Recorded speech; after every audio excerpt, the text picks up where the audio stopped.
Hello বন্ধুরা, কেমন আছো? নিশ্চয়ই ভালো আছো। আমি এতদিন ভালো ছিলাম না, এখন একটু ভালো হয়েছি, ভালো আছি। তার ভালো হয়ে পরে চলে আসলাম একটু পার্লারে। পার্লারে এসছি যে বন্ধুরা, মানে কদিন শরীর খারাপে মানে মুখের ফেস কাটিং একদম নষ্ট হয়ে গেছে। চলে আসলাম একটু পার্লারে, একটু ফেস কাটিং একটু মানে ভালো করার জন্য। তাই এবারে এসে দেখি ভীষণ প্রচণ্ড ভিড় ছিল। এবার ভিড় হওয়া থেকে সব তো দিদিভাইরা সব করছে, মানে স্টেপ করছিল চুল। এবারে আমারও ইচ্ছা ছিল একটু চুলগুলো স্টেপ করার জন্য, তার জন্যই আমি গেছিলাম পার্লারে।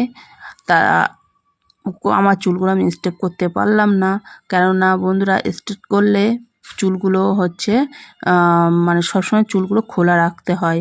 আর আর আমি তো গ্রামের ভূত, হ্যাঁ, তার জন্য আমি স্টেপটা আমাদের সবসময় মানে